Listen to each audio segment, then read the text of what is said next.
Hi, I'm Bill O'Reilly. Thanks for watching us tonight. The president's press conference is about a half hour away, so the factor is cut in half this evening. I can hear some applause out there. We know who you are. The Talking Points memo tonight deals with the nation's top crime fighters. As you know, Louis Freeh, Janet Reno, and John Ashcroft testified before the 9/11 Commission today, and it was painful. I get paid to watch this stuff, and I thought about quitting. According to these people, nobody did anything wrong. If they had more money, they would have done better, and they themselves are the Knights of the Round Table. Gag. Let's take them one by one. Louis Freeh presided over a system that made it almost impossible for his own agents to report al-Qaeda information to Washington headquarters. O'Neill in New York, Rowley in Minneapolis, and Williams in Phoenix all said the FBI's bumbling bureaucracy prevented them from stopping the terrorists. Yet Freeh said the problem was lack of money. He also said there was no rivalry with the CIA. Incredible, the guy lives in the land of Oz. Janet Reno continues to insist that everything was swell on her watch as Clinton's Attorney General. Reno, of course, presided over the growth of al-Qaeda cells in this country, the unbelievable looting of the robber baron CEOs, and the corruption of the 1996 presidential election where foreigners illegally sent money to the DNC and President Clinton. Reno did little about any of those things and actually impeded the campaign finance investigation. But listening to her, you'd think she was Elliot Ness. John Ashcroft was completely clueless before 9/11, failing to engage al-Qaeda on any level, too busy throwing sheets over naked statues. Now, to be fair, as Talking Points mentioned a couple of weeks ago, Ashcroft has made a comeback of sorts. The nation's security today is light years better than it was pre-9/11. None of these people admitted any major mistakes. None of them appeared emotionally engaged over an attack that killed 3,000 Americans. 3,000 people, I should say, mostly Americans. It's the same old, Washington bureaucrats failing to take responsibility for their own failings. And that's the memo. Now for the top story tonight. An analysis of today's testimony by an insider. Joining us from Chicago is David Schippers, former Justice Department investigator and Judiciary Committee counsel during the impeachment of President Clinton. All right, where am I going wrong here, Counselor? No, you're right on, Bill. You're right on the ball with that. I heard the memo, and that's you've got it right. All right, let's take them one by one. Louis Freeh. Let's go with him first. FBI chief. All right, your assessment of him. My honest assessment of Louis Freeh is that he's an honest, decent man. I think he tried to do his best as the chief of the FBI, but he was just totally out of his league because the bureaucrats just lied to him, lied up and down, short-stopped any information coming from those great agents on the street. To have him get up there and say only 6% of the FBI was working on terrorism and counterterrorism, that's fine. But each office was doing their own thing. There was no coordination. When they would send stuff out to Washington, the bureaucrats would throw it in a drawer and wouldn't do a thing about it until something happened. Then they would use it to all right, so they were reactive, not proactive. But look, Judge Freeh is the buck stop here guy. You know what they called, and they still may call it this, but do you know what they called FBI headquarters in the field? Do you know?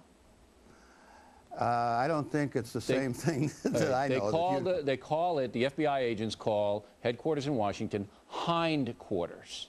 That's exactly right. Okay, because I also had it called the sewer because everything that went out there seemed to disappear. Right, because you know one of the things. But wait a minute, isn't Judge Freeh responsible for that kind of a poisonous atmosphere within his own bureau, where the field agents, mostly very skilled, all right, can't get the attention of the pinheads in D.C.? Doesn't he bear, Freeh himself, some responsibility for that?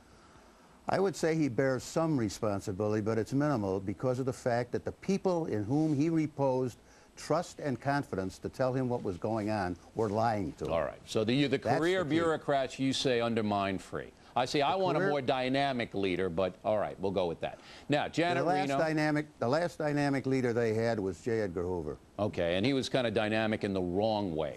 All right, we just need a guy wearing a suit, not a dress. All right, Janet Reno. Now, I know you're not a fan of Miss Reno's. We want to make that up top. But her performance today was absolutely painful for me to watch. How did you see it? Exactly the same. Janet Reno is the one who put in place the single most effective method of completely making the United States helpless. She put into place a guideline that prevented the intel people from sharing information with the criminal side. So if the intel people picked up direct evidence of a crime that was about to be committed, they wouldn't tell the criminal people. Now, why was that important? Well, she said, well, because the intel people had information. For example, and I use Bob Wright as an example here in Chicago, he had information that could tell you everything that was going on in Hamas. He was able to trace the money. This was in 1998. The Department of Justice and the Bureau didn't take that information and use it, nor did they let him do his job. They closed him down. Bill, he seized $1.4 million of Hamas money from Qadi, who after 9/11 was designated as bin Laden's financier. He had that $1.4 million. The government was prepared to give that money back in October of 2001. So there was no cooperation between the intel people and the criminal people, and that's criminal. Now, why did Janet Reno set that up? Why did she set that divide up? And Ashcroft alluded to that, but of course didn't mention Reno. But why did she set that up? She claimed that it was to protect the rights of the citizens, all right? The intel people can use methods that the criminal people can't use. I mean, let's face it, there are methods over there.